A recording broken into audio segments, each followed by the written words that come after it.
పట్టిసీమ ఏలూరు జిల్లా పట్టిసీమ ఎత్తిపోతల నుండి గోదావరి జలాలు విడుదల చేసిన మంత్రి నిమ్మల ఉదయం 7:27 స్విచ్ ఆన్ చేసిన జలవనరుల శాఖ మంత్రి నిమ్మల రామానాయుడు. జిల్లా కలెక్టర్ విట్రి సెల్వి పాల్గొన్న పోలవరం ఎమ్మెల్యే చిర్రి బాలరాజు, ఉంగుటూరు ఎమ్మెల్యే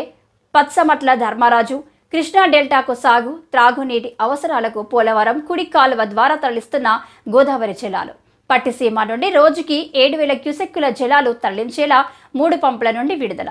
ఈ ఏడాది తొలిసారి పట్టిసీమ స్విచ్ ఆన్ చేయడంతో ముందుగా ప్రత్యేక పూజలు చేసిన మంత్రి ఇరిగేషన్ అధికారులు.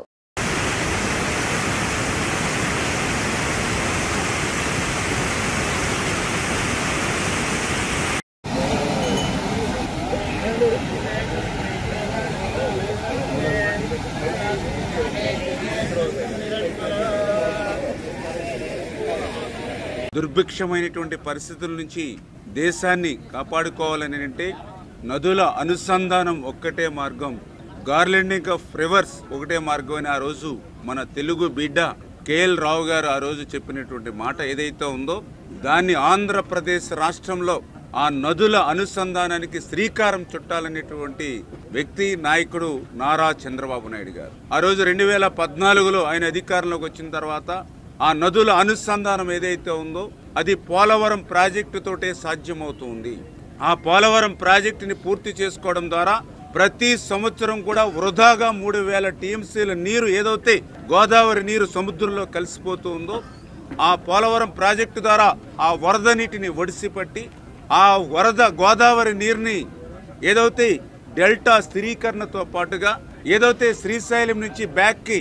అటు రాయలసీమకి అందించడం,